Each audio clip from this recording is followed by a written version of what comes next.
19h50, heure de Njombe Penja dans le département du Mungo au Cameroun. Mesdames, Messieurs, bonsoir et bienvenue au 19h50 dont voici les titres.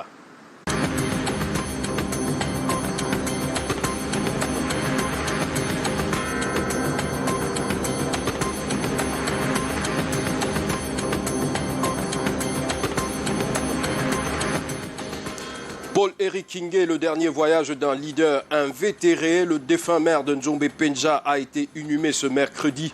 Sa population a bravé les coups de matraque et gaz lacrymogènes, défié le protocole pour démontrer la ferveur qui caractérise les habitants fanatiques jusqu'à la dernière minute de leur Nelson Mandela. Un an déjà que Manu Dibango est parti de ce monde, même mort. Papy Groove continue de marquer les esprits avec ses œuvres. Remember Papa Manu dans le 19h50. Des bonnes nouvelles de Gervais Mendozé, ex-ministre et ex-directeur général de la CRTV, présenté sur les réseaux sociaux il y a quelques jours dans un état inquiétant. Selon son comité, le professeur d'université pris dans l'opération Épervier a été touché par la grâce présidentielle et on en parle dans le 19h50. Et nous poursuivons ce soir notre série sur les coupures à répétition d'électricité dans nos régions. Ce soir, Kapsun, Gaoundéré où les populations déchantent.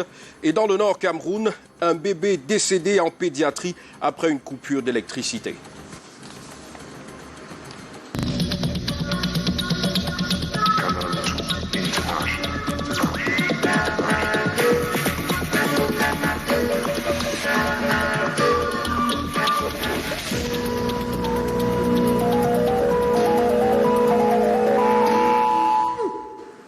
Une fois de plus, bonsoir et merci de nous regarder également sur l'adresse www.canal2international.net ou tout simplement sur la chaîne YouTube de la chaîne toujours plus près de vous. Leader invétéré, artisan incontesté de la décentralisation, Paul-Éric Kingé a entamé ce mercredi son ultime voyage. Leader politique, autorités administratives au rang desquelles le gouverneur de la région du littoral étaient tous présents à la levée de corps. Après le requiem, le cortège s'est ébranlé en direction de Penja dans le département du Mungo. Les détails avec Charles Robert Itok et Marius Kossou. Les yeux larmoyants, les mines tristes, l'entame du dernier voyage par Paul-Éric Kingé est un moment de vive douleur pour la famille, les militants du mouvement populaire pour un Cameroun nouveau. Pour rendre un dernier hommage à l'illustre disparu, le gouverneur de la région du littoral, le collectif des maires et bien d'autres étaient présents. Un homme assez loyal dans son pays, mais beaucoup plus un homme qui n'avait pas sa langue dans la poche, mais qui disait certaines choses qui pouvaient nous aider à évoluer. Aujourd'hui, le Covid l'a emporté, nous sommes vraiment touchés. Je garde en lui un homme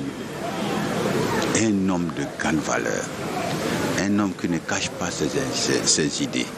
Et c'est ça peut-être qui a été, pour certains, le point sur lequel beaucoup ne partageaient pas. C'est un homme d'une grande carrière politique. Celui qui aura marqué l'opinion publique par ses prises de position laisse ses camarades de lutte sans voix.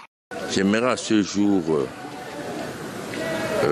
profiter de la disparition d'Éric pour demander aux hommes politiques d'assouplir un peu le langage injurieux qu'il y a dans les réseaux sociaux. C'est vrai, on a des points de vue différents, voire contradictoires. Ça ne justifie en rien ce qu'on lit actuellement en matière de politique, invective et injure. Je crois que le départ d'Éric Kingé nous montre la vacuité de la vie. Après le requiem, l'inclinaison en guise de revoir sonne le top départ pour la ville natale, Penja. Nous retenons de lui un homme politique qui a animé la scène politique camerounaise et nous pouvons simplement transmettre par cette voie les condoléances de la République à la famille éplorée et que son âme repose en paix. Le cortège funèbre va s'ébranler dans le département du Mungo, où un arrêt sera fait à son domicile à Penja, puis suivra l'inhumation dans la stricte intimité familiale. Et Paul-Éric Kingé, qui repose donc depuis ce matin dans la terre de ses ancêtres, est même mort. Son esprit de combattant continue d'habiter les populations de Djombe-Penja, fidèles aux idéaux de leur défunt maire jusqu'à la dernière minute. Ses adeptes ont bravé le cordon de sécurité et le programme simpliste des autorités pour imposer des obsèques dignes du grand homme que Paul-Éric Kingé fut pour Djombe-Penja. Les coups de matraque et les gaz lacrymogènes n'ont rien pu contre leur détermination. Le reportage de Max Chouamon et Luciano Ndunjaku.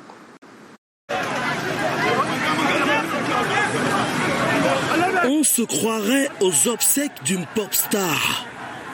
Même mort, Paul-Éric Kingé fait foule dans son fief de Djombe-Penja. Et ce n'est pas les forces de maintien de l'ordre qui diront le contraire. En ce mercredi, jour de son inhumation, tout était prévu se dérouler sans bruit, sans cérémonie, sans hommage.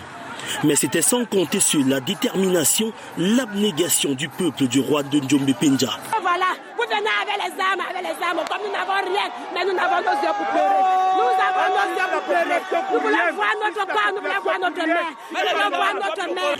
L'épreuve de force avec l'appareil sécuritaire mis en place débouche sur des tirs de bombes lacrymogènes, des coups de matraque, conséquences, des blessés graves, et la pare-brise du corbillard du défunt brisé. Au bout du compte, les forces de maintien de l'ordre se résolvent à laisser les populations dire un adieu comme il se doit à leur libérateur. Le lion s'est couché. Il ne meurt pas. Il nous regarde. Il nous observe. Il me dit, dans une petite voix, ne laissez pas tomber mon combat. Paul-Éric Kingé, c'était un symbole. Un symbole pourquoi ? Je pense que vous-même vous avez vécu ce qui s'est passé dans tout Djombe-Penja. Qu'est-ce qui a pu emporter notre Nelson Mandela de Penja ? Maintenant, la question qu'on pose, c'est que est-ce que les œuvres entreprises par l'homme vont s'arrêter?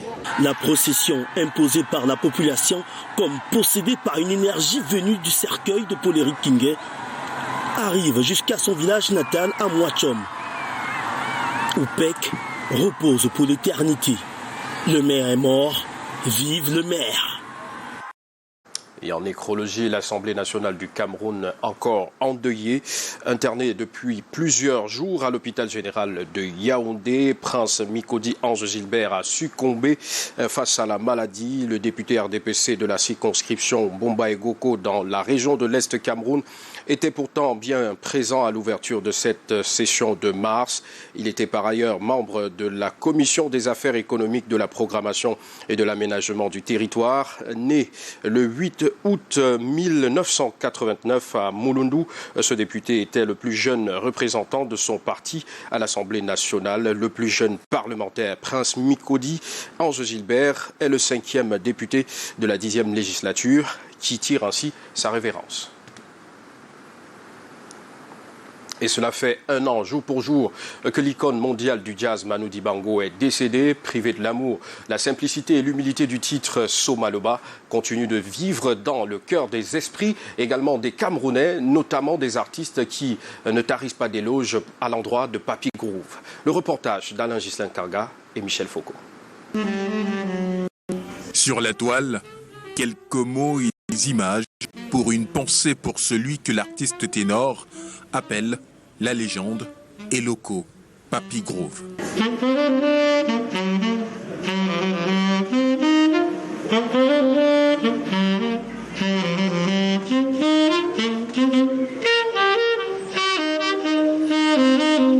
Le groove, elle l'a travaillé en s'inspirant de Manu. Cette jeune saxophoniste se souvient de sa prestation auprès de celui qu'elle considère comme une icône. Je l'ai accompagné à une église, on avait joué ensemble, j'étais dans sa section vent et également sans publicité lorsque les brasseries fêtaient les 70 ans. Je l'avais accueilli de l'aéroport jusqu'aux brasseries. Vous savez, c'était pas, pour moi c'était tellement j'avais une très grande émotion de l'accueillir. J'étais à côté de lui, je jouais du saxophone. Il était à côté de moi, il suivait toutes ses phrases saxophone. Il était également très ému. Il me dit à la fin, vraiment ma fille, du courage. À quelques kilomètres de là, règne une ambiance aux allures de scène du chanteur de world jazz. Aux commandes, Missy Ambroise, Ledou Marcelin et Émirin Ebogo.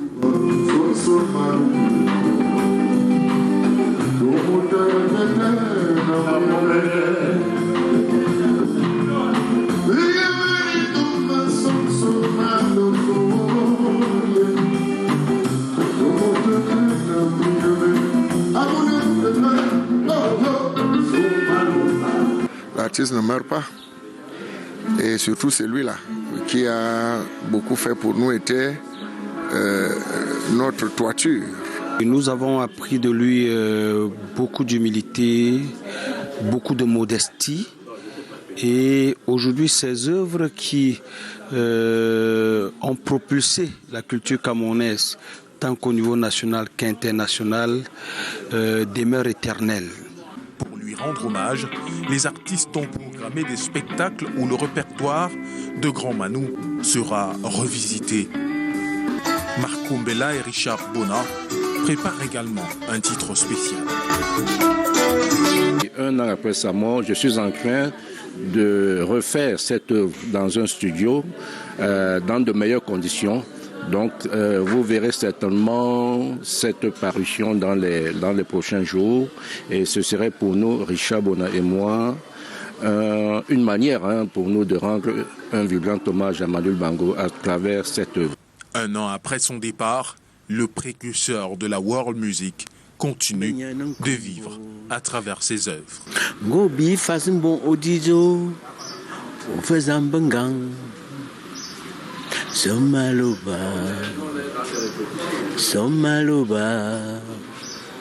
obente dalla uya, somaloba. Son Maloba, titre légendaire, 24 mars historique, également à Paris, 6000 km du Cameroun. Les proches de Manu Dibango se sont également souvenus de lui. Et on voit cela dans cet élément signé Eric Golf, Kwachou. Il y a tout juste un an, Manu Dibango disparaissait à l'âge de 86 ans. L'immense saxophoniste n'a toujours pas reçu l'hommage populaire et international digne de son aura et de son œuvre. Et pour cause, la pandémie de la Covid-19 qui sévit encore dans le monde. Un triste anniversaire inoubliable pour Joseph Eyabekwedi, ami et collaborateur de la star mondiale. L'absence de Manu, j'en souffre énormément. Manu me manque et il me manquera toujours. On n'arrive pas à faire le deuil parce que chaque fois qu'on programme quelque chose, c'est reporté. Pour faire vivre le patriarche Manu Dibango, le bassiste et vocaliste Richard Epessé lui a dédié une chanson dans son dernier album. 18 ans qu'il parcourt le monde à côté de Manu Dibango pour les concerts. Mais ce jour, l'émotion est montée d'un cran. Manu Dibango, c'est une école. Manu Dibango, c'est une bibliothèque. Passer quelques années avec lui, c'est de s'enrichir. Tel a été mon cas, comme beaucoup de musiciens qui sont passés à ses côtés. Alors, aujourd'hui, je voudrais dire, Manu, tu restes dans nos cœurs. Manu, on ne t'oublie jamais. Manu, c'est une référence. Cette journée anniversaire a tout de même été marquée par deux hommages. La diffusion en avant-première sur Internet d'un documentaire inédit intitulé Tonton Manu et la réédition du disque Afrovision.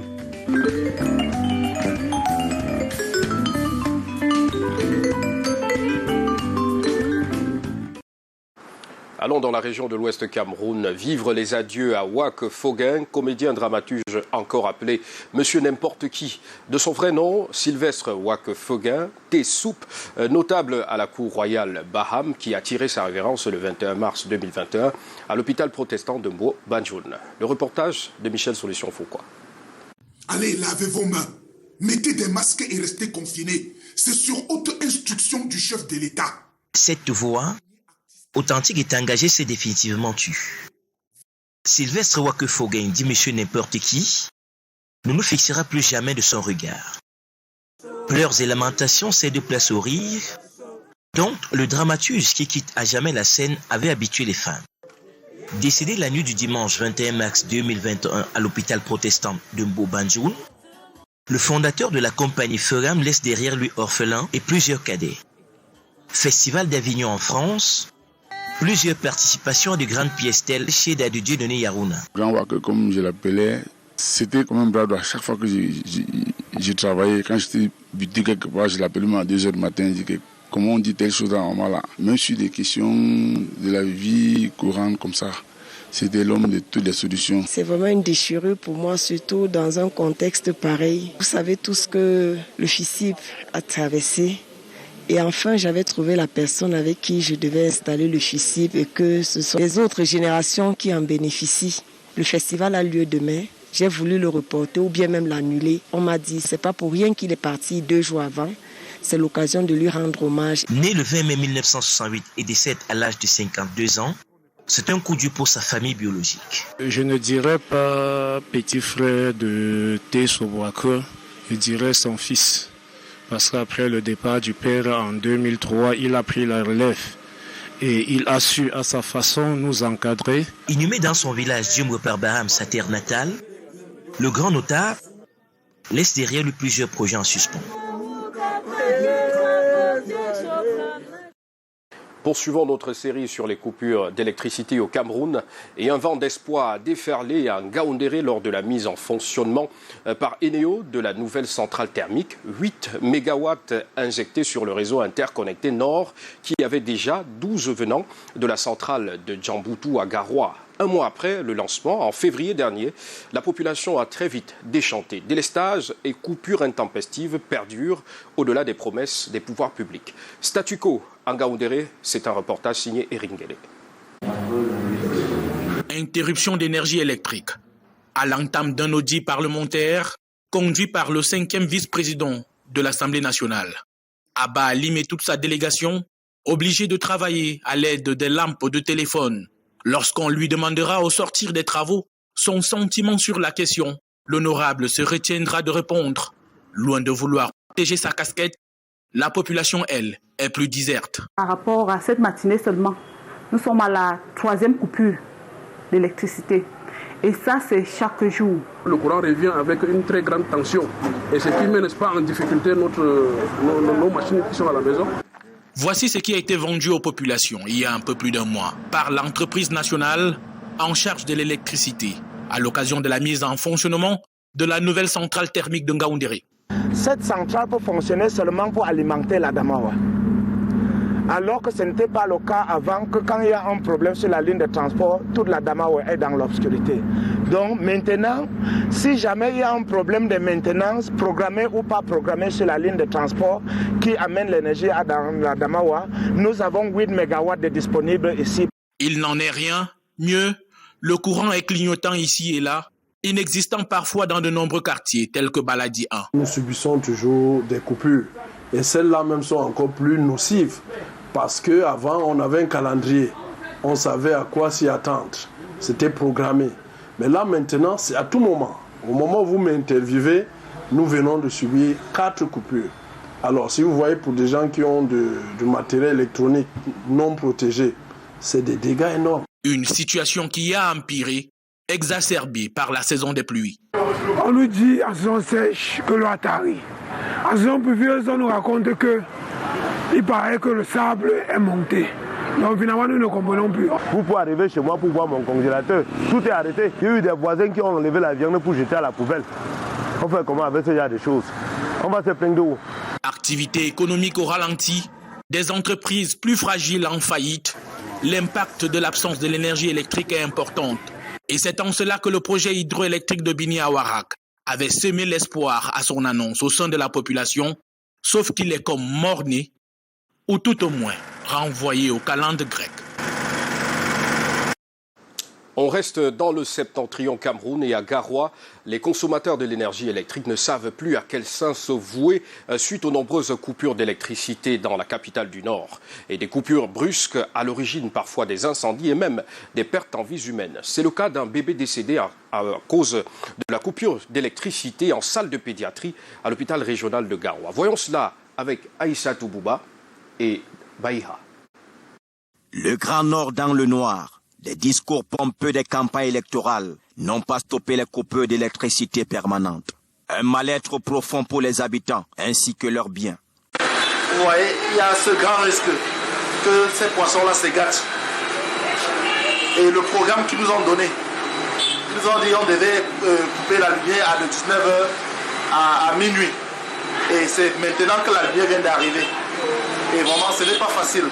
Dans le marché, personne ne vend dans le marché parce qu'on vient à 8h par exemple, on rentre à 17h. Quand on vient à 8h, on trouve que la lumière est coupée. Et en rentrant, la lumière n'est pas toujours revenue. Les activités économiques au bord du gouffre. À l'hôpital régional de Garoua, la douleur est restée vive. Il y a quelques jours, un nourrisson a perdu la vie suite à une interruption brusque de l'électricité.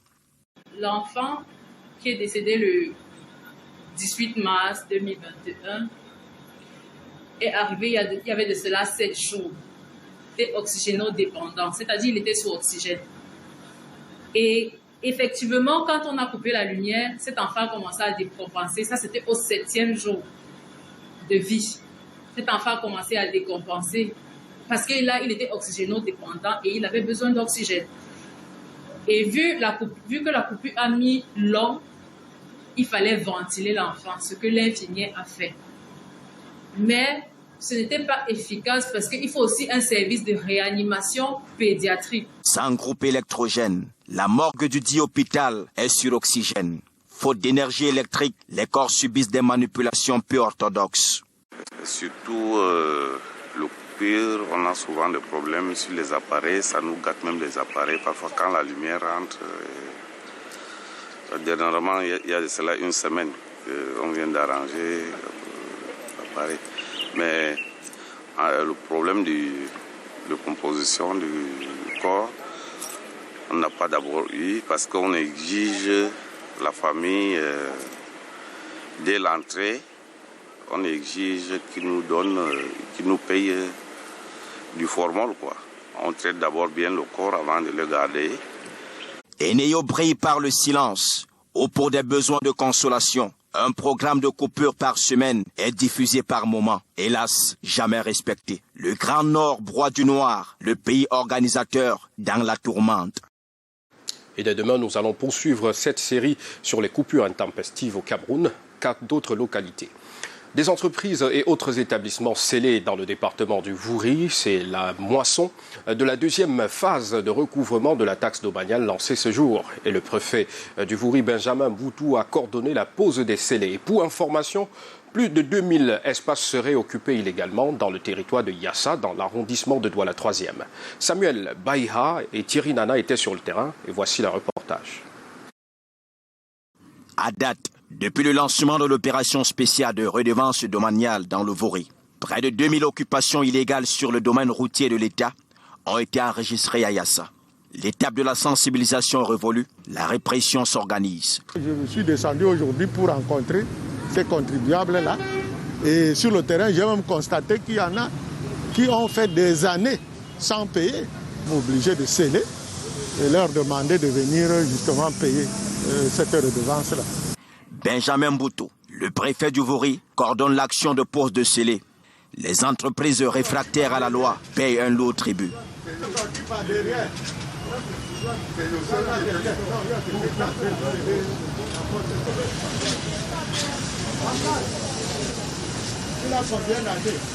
Une kyrielle de responsables des structures privées, mécontents, accuse la lenteur administrative. Figurez-vous qu'après la descente de la commission préfectorale, nos dossiers ont été transmis à Yaoundé au domaine des affaires foncières. Mais seulement, nous avons longuement attendu et on continue à attendre jusqu'à ce que la décision n'arrive à nous. Mais si on avait une quittance, on devrait, n'est-ce pas, prendre toutes les dispositions pour pouvoir régulariser notre créance vis-à-vis de l'État. En un mois de manœuvre, le recouvrement fiscal est évalué à environ 618 millions de francs CFA. Aux retardataires, la diligence est prescrite afin de s'acquitter de leur redevance domaniale. Si vous cherchez à vous approvisionner en vin et spiritueux ce soir ou même demain, au lieu d'Idoualaba, il sera très difficile car les commerçants ont décidé de fermer boutique. Ils s'insurgent contre l'action des agents de la Brigade nationale de contrôle du ministère du Commerce, engagés dans la lutte contre l'importation frauduleuse des vins et spiritueux. Blanche Baoken et Stéphane Binard pour plus de détails. Contrôle des prix et vignettes sur les vins et spiritueux, la Brigade nationale de contrôle du ministère du Commerce passe à la phase répressive. Une descente pas du tout du goût des commerçants qui crient à l'arnaque. Même la première fois qu'ils venaient, on n'était pas informés. Et tous les commerçants étaient vraiment dans le désarroi, il n'y a pas eu d'activité. Au lieu de venir sur le marché pour réprimander, doit venir travailler avec nous, doit nous convoquer. On doit envoyer une mission au gouvernement pour sensibiliser sur un produit qui est entré frauduleusement. Pour nous sensibiliser déjà de ce produit pour que nous n'entrons pas en possession de ce produit. Voilà. Or, quand un fournisseur vient, il vous montre tous les papiers et le produit est authentique, qu'est-ce qu'il vous refuse de ne pas payer? Une descente inopinée qui suscite de vives tensions. La méthode de travail et surtout le mécanisme opératoire étant décrié par les commerçants qui ont décidé de fermer les boutiques. Ce qui ne nous intéresse pas, ils prennent ce qu'ils aiment. S'ils veulent boire du champagne, boire champagne, boire champagne. C'est une vérité. Quand bien même qu'on paye, il n'a jamais eu de reçu. Et les produits ne reviennent jamais. Les produits ne reviennent jamais. Dès que les produits sortent du magasin, là, c'est parti. Les produits ne reviennent jamais. Quand bien même qu'ils ont un taux forfaitaire qui vous disent de payer, vous payez. Et ils disent déjà, il y a déjà eu tort. Donc vous avez déjà eu tort d'avoir ce produit, vous payez, mais les produits réquisitionnés ne rentrent plus. Même si le chef de mission de la Brigade nationale de contrôle du ministère du Commerce n'a pas voulu s'exprimer à notre micro, rappelons que l'action de contrôle sur le terrain vise à lutter contre l'entrée frauduleuse des produits importés dans le marché camerounais. Et je vous l'annonçais en titre, de bonnes nouvelles pour Gervais Mendozé, ex-ministre et ex-directeur général de la CRTV, présenté sur les réseaux sociaux il y a quelques jours dans un état végétatif. Et selon son comité, le professeur d'université pris dans l'opération Épervier a été touché par la grâce présidentielle et devrait être libéré sous peu pour des soins plus adaptés dans des conditions plus indiquées. Le reportage porte la signature de Rodrigue Tongué. La nouvelle largement relayée sur les réseaux sociaux est confirmée par le comité de soutien de Gervais Mendozé. Tout est ainsi réuni selon David Deboutou, l'une des figures majeures du groupe de pression, pour que l'ex-ministre délégué à la communication, 77 ans, recouvre la liberté. Sur son compte Facebook, l'activiste se montre enthousiaste pour la suite. Hier soir, aux environs de 19h, des membres de la famille du professeur Gervais Mendozé ont été informés de la haute décision qui venait d'être prise par le président de la République de gracier ce dernier. L'acte de formalisation du décret engagé, certainement pour être officialisé dans les heures qui suivent. Nous confirmons que l'acte a déjà bel et bien été pris. Seule l'officialisation reste attendue. L'écho de ces informations résonne favorablement sur la toile, où il existe comme une forme de chorus autour de l'appel à la libération, par humanité, de l'agrégé de linguistique et de stylistique française. Au vu de son état de santé déclinant, le miracle de sa remise en liberté pourrait donc se faire. Miracle vu le caractère sévère que Paul Biya a donné à l'opération Main Propre, baptisée Épervier par la presse. Jusqu'ici, seuls Mouchipou Seydou, Paul Désiré Ngo, Titus Edzoua et Michel Thierry Atangana avaient trouvé grâce aux yeux du président de la République.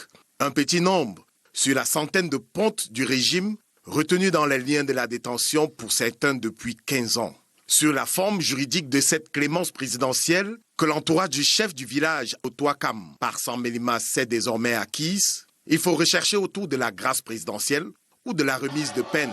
Le deuxième cas pourrait alors profiter à d'autres prisonniers. En tout état de cause, ce sont les seules marges de manœuvre dont dispose le premier magistrat de la République. Le procès Gervais Mendozé, accusé et jugé coupable de détournement de deniers publics du temps où il dirigeait la CRTV, étant achevé et toutes les voies de recours épuisées. Pour la nouvelle rencontre de l'ex-patron de la radio et de la télévision publique avec l'ère de la liberté, après 7 ans de réclusion, il ne restait ainsi que la haute main du chef de l'État, conformément à la Constitution pour les bons offices, ou tout au moins les bonnes œuvres que ressasse harmonieusement l'un des cantiques du compositeur distingué. Cette bonne nouvelle pourrait redonner grand espoir au point de vue sanitaire à Gervais Mendozé, que ses soutiens disent un tantinet soulagé malgré un état végétatif. Le mérite d'une bonne nouvelle porté sur son lit de malade mardi à l'hôpital central de Yaoundé. Et en santé lutte contre le coronavirus, le sous-préfet de Yaoundé Premier au front contre ceux qui refusent d'arborer le masque. Aruna Nyanzi vient d'entamer une croisade dans les marchés et gares routières de sa circonscription pour sensibiliser les citoyens sur les dangers du Covid-19 et la nécessité de respecter les mesures barrières. Daniel Anissé-Boudier et Bertrand Tsassé pour plus de précisions dans cet élément. L'esplanade du marché des Toudis, transformée en cours d'évangile ce mercredi matin, le temps d'une descente du sous-préfet de Yaoundé Premier.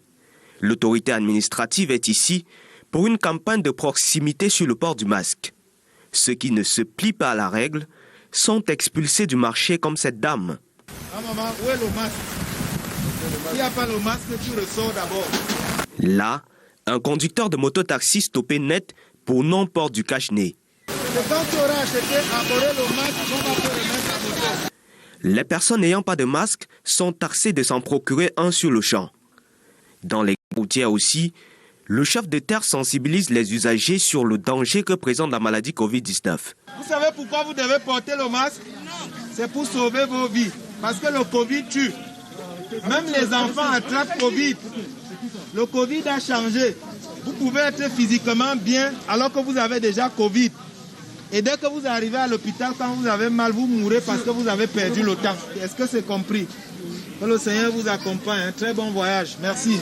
Cette opération s'inscrit en droite ligne des directives du ministre de l'administration territoriale qui a instruit récemment ses collaborateurs à reprendre la campagne de sensibilisation face à la résurgence des cas de contamination. Cette activité que nous menons aujourd'hui a débuté hier par une concertation à la mairie à laquelle nous avons convié tous les acteurs, chefs traditionnels, ministres de culte, imams, pasteurs, prêtres, responsables des agences de voyage et, comme vous venez de le voir, responsables des marchés. Nous effectuons donc des descentes concrètes pour passer le message des pouvoirs publics aux populations. Il est question pour les transporteurs, puisque nous sommes dans leur secteur, de désinfecter systématiquement leur car, d'exiger le port des masques aux passagers et aux chauffeurs. La campagne se poursuit dans les 33 agglomérations que compte l'arrondissement de Yaoundé Premier. Et dans la même veine, cette mise en garde du ministre de l'administration territoriale, Paul Atangadi, à l'endroit de certaines églises dites de réveil en rapport avec la lutte contre la propagation du coronavirus. Le ministre constate que plusieurs pasteurs des églises dites de réveil, n'ayant aucune existence légale au Cameroun, interdisent à leurs fidèles le port du masque. D'autres rejettent le protocole de traitement validé par le gouvernement et prétendent que le coronavirus n'existe pas. Il y en a même qui, selon la note du MINAT, prétendent administrer un traitement de Covid-19. Ils recommandent par ricochet au gouverneur des régions la fermeture systématique des églises dont les pasteurs tiennent des discours contraires aux mesures barrières édictées par le gouvernement. Et à Yaoundé, l'ancien supermarché Orca, devenu annexe numéro 2 de l'hôpital central de Yaoundé, spécialisé dans la prise en charge des patients, des victimes de Covid-19, a accueilli plus de 1500 patients depuis sa mise en fonction le 8 juin 2020. 119 patients ont malheureusement perdu la vie. Aujourd'hui, le rythme d'accueil est moins préoccupant. 110 malades enregistrés en cette semaine. Immersion dans le circuit de prise en charge des malades à Orca avec Karen Mezatiachoya et Luc Mvondo. Le patient passe par la désinfection pour avoir accès au centre. Une fois à l'intérieur, les infirmières à l'accueil lors d'un entretien se renseignent sur son statut sérologique. Au cas où il est positif, le malade est conduit dans cet espace réservé au triage. On prend ses paramètres. Si c'est un malade instable, c'est-à-dire qu'il désature, la saturation est moins de 90, la saturation c'est la quantité d'oxygène dans le sang. Si elle désature, directement on l'amène au niveau des soins intensifs. C'est à l'hospitalisation A, 23 lits pour les patients qui ont besoin d'assistance respiratoire. Au premier, l'unité de prise en charge, d'une capacité de 60 lits, vous ouvre ses portes juste à côté. Et au deuxième, sont internés les malades qui ne peuvent être suivis à domicile. Pour eux, il y a 200 places, soit un total de 283 lits, tous connectés à l'oxygène, le premier médicament de la pandémie. Les poumons sont détruits. Le poumon, c'est comme le réservoir d'une voiture, c'est plein de sable, donc il faut qu'on supplémente en oxygène. Et pour que cet oxygène puisse entrer dans la circulation et aller être utilisé, transformé en énergie par les organes. 110 malades y séjournent en ce moment. Un chiffre plutôt tendre par rapport aux 250 malades enregistrés à Orca chaque jour ces dernières semaines. L'idée selon laquelle Orca serait un mouroir, rejeté en bloc. Le véritable problème là, c'est le retard de prise en charge. Parce que les patients nous arrivent ici dans des états très critiques. Autre difficulté soulignée cette fois-ci par les patients, l'éloignement avec la famille, même s'ils ont déjà des astuces pour passer le temps, avec à côté le repas déjà servi. Ça va, tout se passe bien. On prend bien soin des patients. On mange 3 fois par jour et on ne m'a pas demandé 5 francs depuis que je suis arrivée. Tout ce que j'ai eu à acheter ici, c'était ma vitamine C. Les enfants internés en pédiatrie aussi ont leur méthode de divertissement. Ils sont moins de 10. Et toujours en santé, près de 22 511 personnes touchées par la tuberculose en 2020 au Cameroun. Des chiffres rendus publics par le Programme national de lutte contre la maladie. Maladie infectieuse, très contagieuse. La célébration de la journée mondiale de lutte contre la tuberculose a donné place ce jour à la sensibilisation. Mireille Flore Defofotso et Marius Kossou. Ils sont nombreux des malades de tuberculose à avoir déserté les hôpitaux en ce temps de Covid-19. Abandonnant leur traitement, ce qui a entraîné des résistances chez d'autres et la mort chez certains. La célébration ce 24 mars de la Journée mondiale de lutte contre la tuberculose est l'occasion de rappeler aux malades la nécessité de se rendre dans les hôpitaux et de suivre un traitement de manière assidue. Venez à l'hôpital parce que la tuberculose est là, elle est bien là. Les symptômes n'ont pas changé. Bien qu'il y ait des craintes par rapport à certaines similitudes avec la Covid-19, des craintes qui ne sont même pas justifiées à mon humble avis, il faut venir à l'hôpital, venir consulter, afin que les diagnostics soient faits de façon précoce et que le traitement qui est toujours là soit mis en route.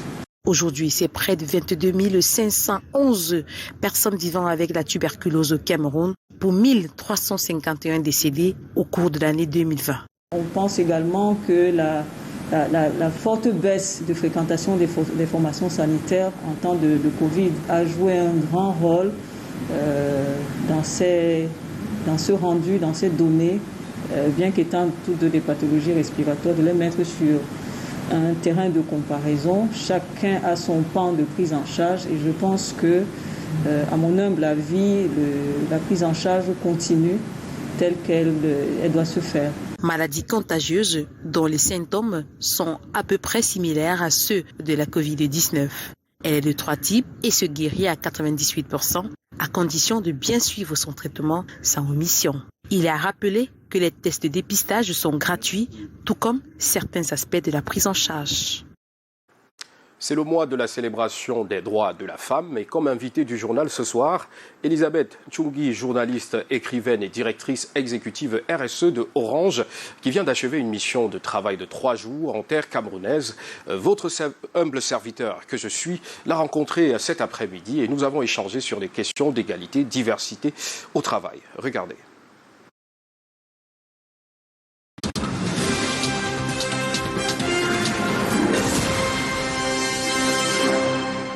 Alors, Elisabeth, quel rôle les femmes ont-elles à jouer pour la lutte contre les inégalités et surtout pour la diversité au travail ?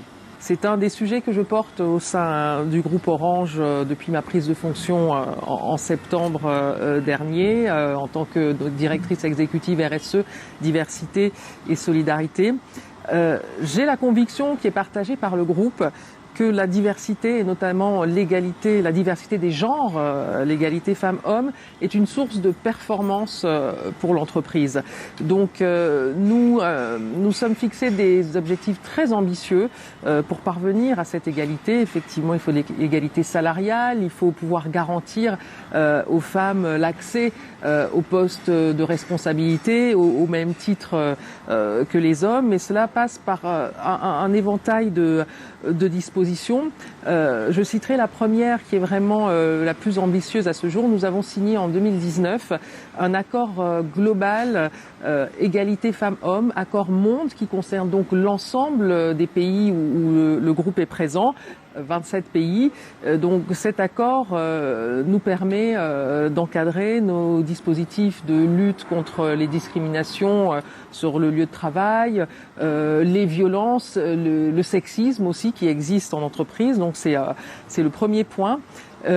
C'est très important aussi pour promouvoir les femmes, les carrières féminines dans l'entreprise, de pouvoir garantir un équilibre vie privée, vie professionnelle.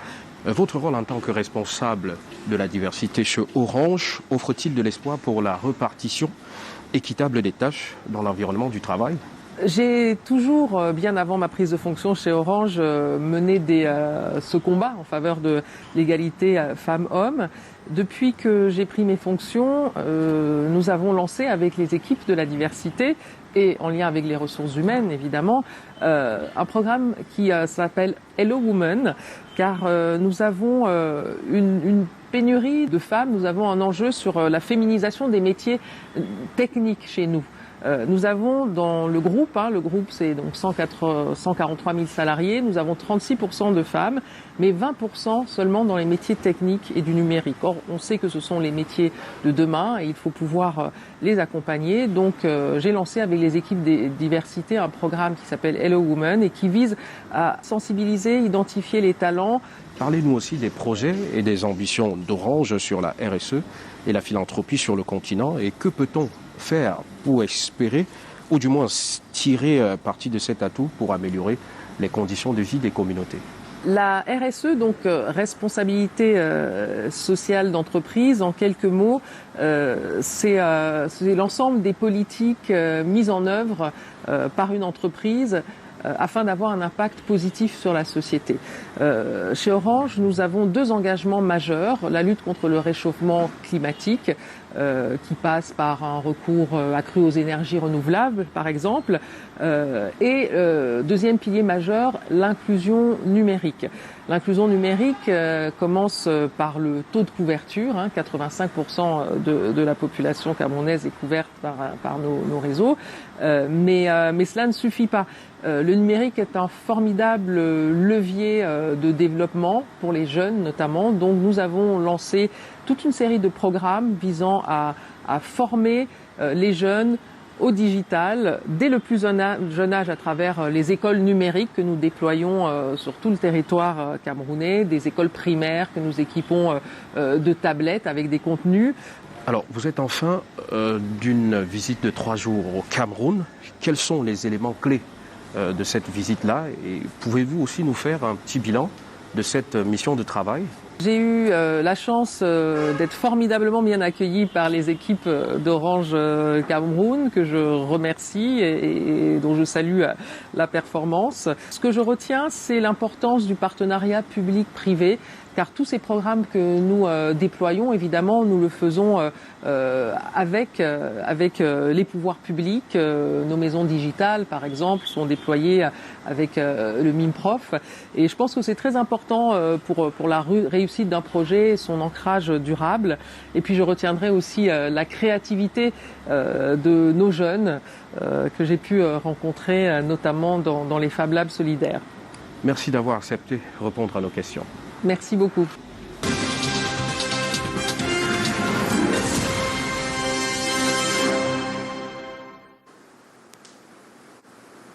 Entretien réalisé par Emmanuel Bivirka et Calvin Tecam. Mesdames, Messieurs, c'est ici que prend fin ce journal, mais on se sépare sur cette note musicale de Manu Dibango, Papy Groove, qui sera d'ailleurs en exclusivité ce soir dès 21h30 sur Canal 2 International pour une soirée hommage.